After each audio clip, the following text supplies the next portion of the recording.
YouTube, it's your boy, the Bad Wolf. I want to personally thank all of you guys out there for supporting my videos, watching, taking notes, learning, growing, and also the financial support. Definitely appreciate you guys. Don't forget to hit that bell, like, and subscribe.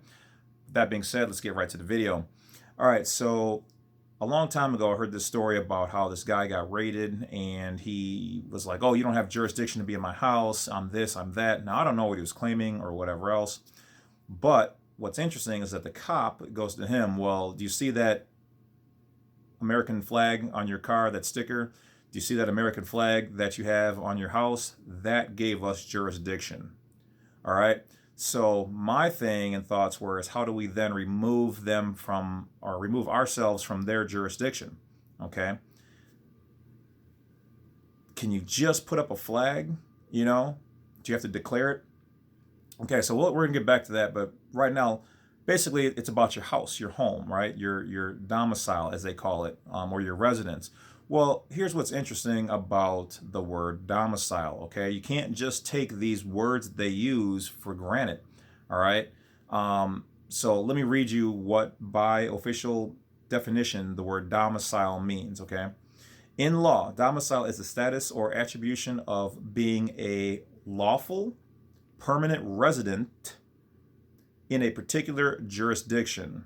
A person can remain domiciled in a jurisdiction even after he has left it, if he has maintained sufficient links with that jurisdiction or has not displayed an intention to leave permanently.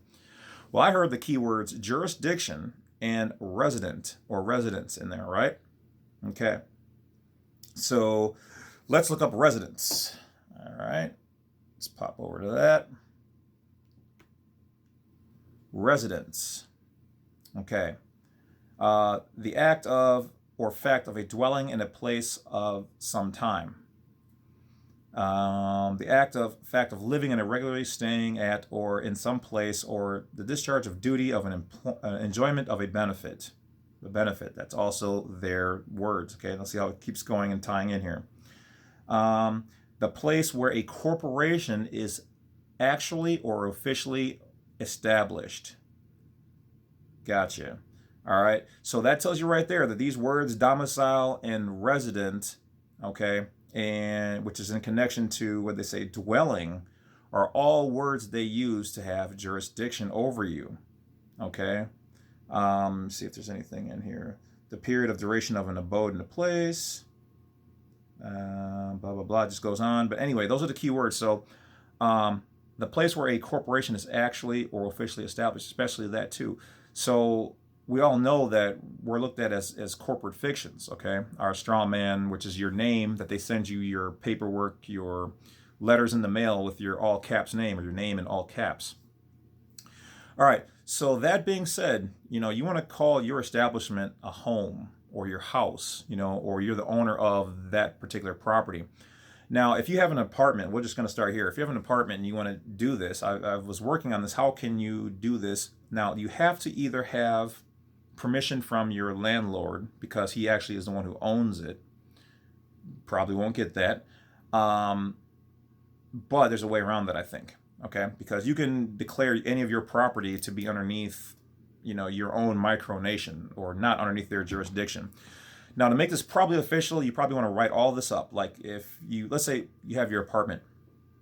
I would literally say take a blanket or a throw rug, take a picture of it, or type it up in the description, and maybe even put like a little flag or a little note on there, something kind of official, and basically say that this is under the jurisdiction of, like for me, I'm just going to use it because I'm a citizen of theirs as well, Ladonia, and just say, this is Ladonia's property, and write it up, get it notarized, and maybe even send it to, the head of your Secretary of State, do a UCC1 filing on it, something of that nature.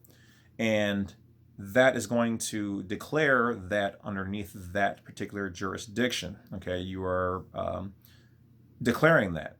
All right.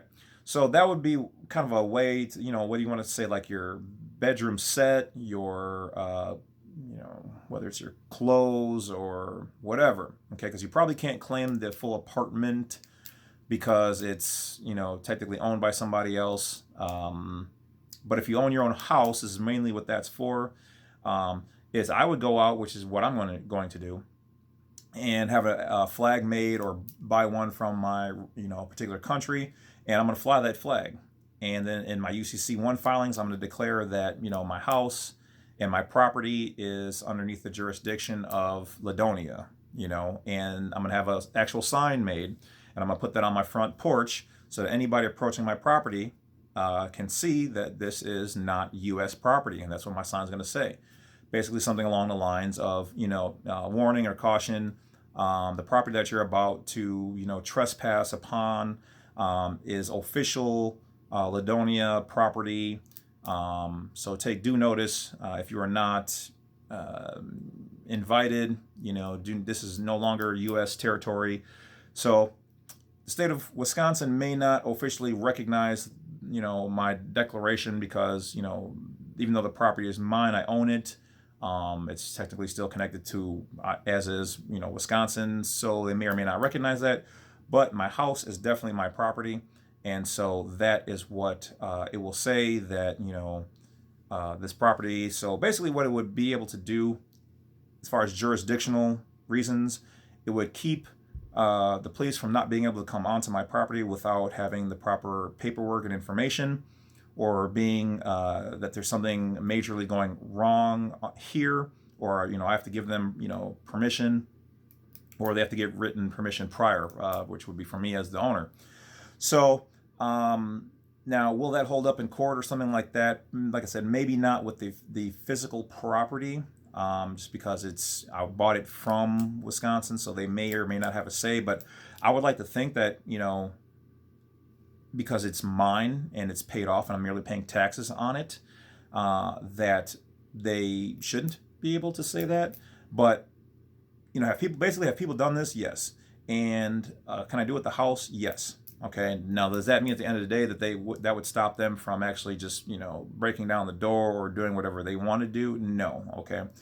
But if it happens to come to a law situation or legalities of things, that might be the change in the tide, because taking that to court, having that sign out front with the notice that it has on there, the judge would have to look at it and say, well, you trespass on international property, and you went and did this or did that. Now, my biggest things are about prevention, so I'm not doing this. I'm not saying that you should do this for illegal reasons or use this information. Remember, this is all educational information only. Do your own due diligence. But that's what I'm going to do, because once again, once you're living in the private, and you really don't even have to take it that far, you could just make up the same sign and say this is private property, under the fact that I'm a national or state citizen, to gain access, and this includes private individuals, public individuals, and public officials, police included. You must have prior permission. Something of that nature is what you want to do to kind of give yourself a buffer, okay? Because the reason why they are breaking into people's houses and getting away with it and all the other stuff is because you are a U.S. citizen. You are underneath their jurisdiction, okay? Just like if you were a Moor or if you were from another, nation, where it's okay to, and I'm not saying it is, but to beat your significant other or whatever, and they don't bat an eye, is because you're underneath that nation. You are their property. You are saying, I agree to all these rules. It's a written and unwritten contract you have. So remove yourself from those, as much of their, jurisdiction and contracts and things as possible. So that's basically it, guys. Thanks for watching. Just a quick recap is, declare it, figure out what you want to do, what things you want to remove from their jurisdiction. Even though they're your own private property, by declaring them, it further removes your property and things and assets, and even permissions from them to come onto your property outside of their jurisdiction. Like I said, the only way that they can supersede that is in the case of an emergency where something's going on, a murder, a crime, or something like that, and maybe you're doing it to somebody who's an actual citizen, or they're doing it to you. That's when they would be able to supersede those things, and kind of cross those boundaries. But still, if it's against you or whatever else, if you have these things in place, that would keep them even a flag on your door from a different country, basically is telling them, hey, this is not your jurisdiction over here. So that's about it, guys. Just a little bit of words of wisdom from the wolf. I want to thank you guys once again for all the support. Don't forget to hit that bell, like, and subscribe. Definitely got some more videos coming your way. I appreciate each and every one of you, and have a good day. Talk to you later.